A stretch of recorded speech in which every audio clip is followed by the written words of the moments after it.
Morning students.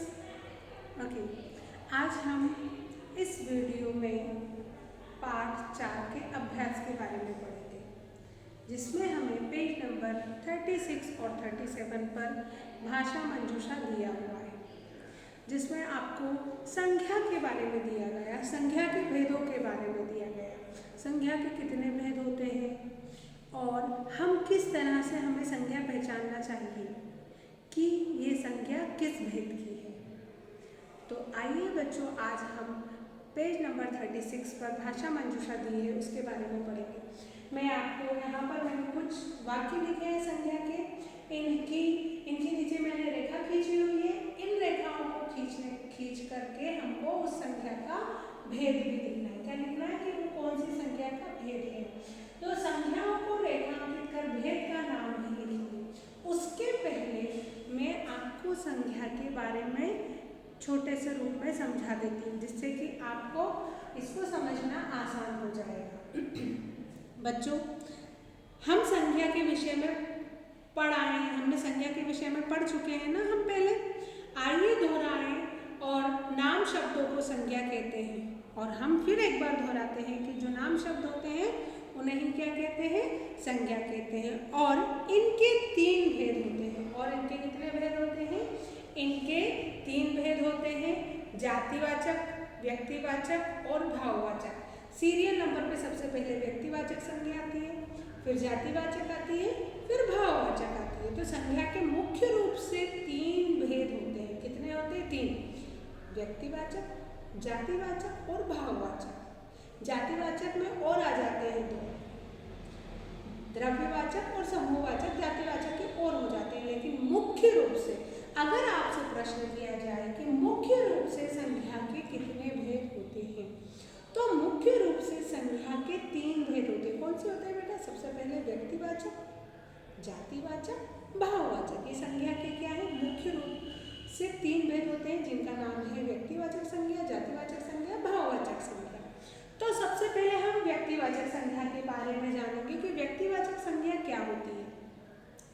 व्यक्तिवाचक संज्ञा विशेष व्यक्ति, स्थान या वस्तु के बोध कराने वाले शब्दों को हम क्या कहते हैं? व्यक्तिवाचक संज्ञा कहते हैं। व्यक्तिवाचक मतलब पर्सनल, जिससे हमें उस व्यक्ति के खुद के व्यक्तित्व के, अकेले व्यक्ति के बारे में पता चले। व्यक्तिवाचक जिससे उस किसी स्थान के, किसी जगह के, किसी वस्तु का नाम पता चले, वो व्यक्तिवाचक संज्ञा हो गई। और जैसे कि हम देखें अरुणाचल प्रदेश क्या है? एक स्थान का नाम है, तो वो क्या है? व्यक्तिवाचक संज्ञा है। बोमडीला वहाँ पर एक जगह है जिसका नाम है बोमडीला, तो वो व्यक्तिवाचक संज्ञा हो गई। जयभद्र किसी का नाम है, तो वो क्या हो गई? व्यक्तिवाचक संज्ञा हो गई। श्री कृष्ण क्या है? नाम है किसी का, हम श्री कृष्ण को उनके नाम से पहचानते हैं। वासुदेव, सुदामा, ये सारे उनके नाम है। तो ये क्या है बेटा? ये है व्यक्तिवाचक संज्ञा। अब आइए हम बताते हैं जातिवाचक संज्ञा के बारे में। जातिवाचक संज्ञा क्या है? जातिवाचक सामान्य जाति, पदार्थ, प्राणी, समूह आदि के बोधक शब्दों को हम जातिवाचक संज्ञा कहते हैं। जैसे नगर, पर्वत, देश, बर्फ, घाटी, सड़क आदि। मतलब जिस शब्द से हमें उसकी पूरी जाति का पता चले, वो क्या है? जातिवाचक संज्ञा है। तीसरा नंबर होती है भाववाचक संज्ञा। भाववाचक संज्ञा क्या है? किसी व्यक्ति, वस्तु के गुण, धर्म, दोष और शील, स्वभाव, अवस्था, भाव आदि को हम क्या कहते हैं? भाववाचक संज्ञा कहते हैं। जिससे क्या होता है? हमको उसके भाव के बारे में पता चलता है। जैसे सौंदर्य एक भाव है, यौवन भावुकता है ना, बुढ़ापा, लड़कपन, ये सब क्या है? भाववाचक संज्ञा है। तो आइए हम लोग संख्या को रेखांकित कर और उनके भेद का नाम भी यहाँ पर लिखते हैं। सबसे पहला है वाक्य का नंबर पर देखें कि पहाड़ लगातार ऊंचे और ऊंचे उठते जा रहे हैं।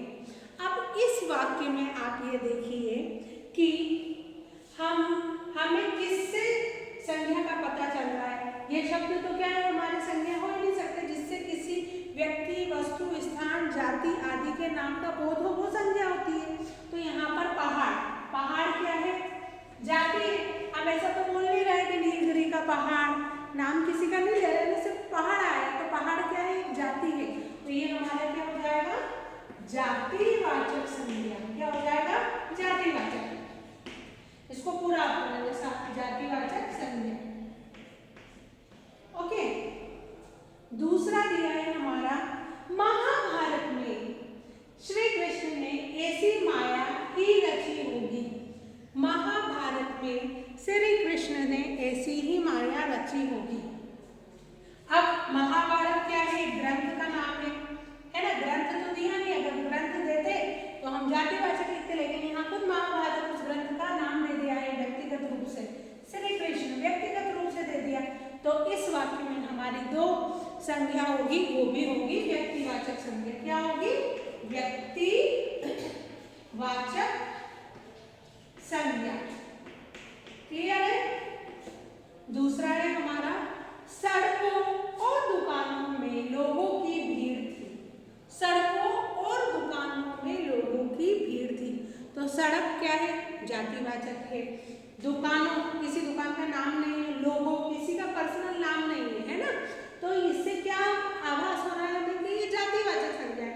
लेकिन जातिवाचक संज्ञा का एक तरीका और है बेटा उसे पहचानने का, जब भी वो बहुवचन में हो तो वो क्या होगी, जातिवाचक संज्ञा होगी। यहाँ पर सड़कों, दुकानों, लोगों की भीड़ थी, तो ये हमारी क्या हो जाएगी, ये हमारी जातिवाचक संज्ञा हो जाएगी। कौन सी संज्ञा हो जाएगी, जातिवाचक संज्ञा। बहुत अच्छी चीजें हैं ये, चीजें बहुत काम आने वाली चीजें हैं आगे फ्यूचर में, इसलिए अच्छे से समझना है। घ वाला वाक्य हमारा, इस समय फूल भरपूर खिले हुए हैं। अब इस वाक्य में हमारी एक ही संज्ञा दिख रही है, फूल, फूल दिख रही है ना, तो फूल, फूल क्या है बेटा, जाति है, उसका नाम तो दिया नहीं, गुलाब का फूल के, कमल का फूल के, चमेली का फूल नहीं दिया है ना, सिर्फ क्या दिया है हमें यहाँ पर, फूल, तो उसके नीचे हमने अंडरलाइन कर दी। अब फूल क्या है हमारा, जातिवाचक संज्ञा है। क्या है फूल हमारा, जातिवाचक, तो हम यहाँ पर लिख देंगे जातिवाचक संज्ञा। क्लियर है। अब अगला हमें दिया है, अतल गहराइयों से धुआं ऊपर आता दिखाई दिया। अतल गहराई, गहराई किससे बोलते हैं हम, जमीन में गहराई होती है ना, उसे हम क्या कहते हैं, गहराई, और धुआं ऊपर आता हुआ दिखा। अब गहराई क्या है हमारी, इसमें गहराई तो हमारी भाववाचक संज्ञा हो गई। क्या हो गई, गहराई हमारी भाव हो गई, और धुआं, धुआं क्या हो गया हमारा, जातिवाचक हो गया। क्या हो गया, जातिवाचक संज्ञा हो गई। इस उसमें आपको दो प्रकार की संज्ञा दी है, भाववाचक संज्ञा गहराई है ना, गहराई क्या है, भाव है। अब चा वाला हम देखेंगे, तवांग की ऊंचाइयों पर ऑक्सीजन कम होती जा रही थी। क्या है चा वाला हमारा, तवांग की ऊंचाइयों पर ऑक्सीजन कम होती जा रही थी। अब इसमें तवांग क्या है, एक जगह का नाम है, तो तवांग हमारी क्या हो गई, व्यक्तिवाचक संज्ञा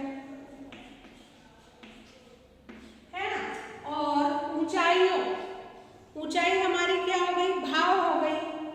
क्या हो गई, भाववाचक संज्ञा। और लास्ट ऑक्सीजन, ऑक्सीजन क्या है हमारी, जातिवाचक संज्ञा हो गई। ऑक्सीजन हमारी जातिवाचक संज्ञा हो गई। तो इस वाक्य में हमारी तीन संज्ञा दी, तवांग एक जगह का नाम है इसलिए वो व्यक्तिवाचक है, ऊंचाइयों वो भाव है, ऊंचाइयों हम भाव, हमारा भाव बोलता है ना, इतनी ऊंचाई मतलब मन का भाव है ऊंचाइयों पर, और ऑक्सीजन, ऑक्सीजन क्या बोले, इस वाक्य में हमारी तीन संज्ञा है। अब बचा लास्ट वाला छ, लड़कपन में भाग कर ऊपर चढ़ जाया करते थे। लड़कपन क्या होता है, लड़कपन भी एक भाव होता है, क्या होता है, भाव, तो ये क्या हो गई हमारी भाववाचक संज्ञा।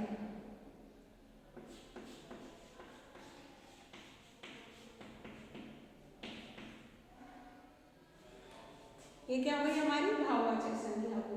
तो आया समझ में, संज्ञा क्या है बेटा, संज्ञा किसी व्यक्ति, वस्तु, स्थान, जाति आदि के नामों को बोध कराने वाले शब्दों को हम क्या कहते हैं, संज्ञा कहते हैं। और नाम शब्द ही क्या है, संज्ञा है। जिस भी वाक्य में आपको जिससे नाम का पता चल रहा है, उसकी जगह का, उसके स्थान का, उसकी वस्तु का पता चल रहा है, तो वो क्या है, हमारी संज्ञा है। अब वो कौन सी संज्ञा है? संज्ञा के तीन भेद है, व्यक्तिवाचक संज्ञा, जातिवाचक संज्ञा, भाववाचक संज्ञा।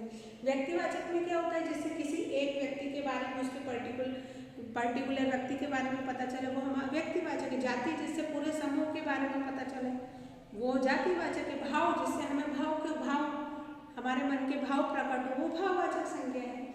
तो आज के इस वीडियो में इतना ही। आप इसको पेज नंबर 36 और 37 पे इसको कंप्लीट कर लेना, बुक में इसको लिख लेना, है ना। आज के इस वीडियो में इतना ही। Thank you.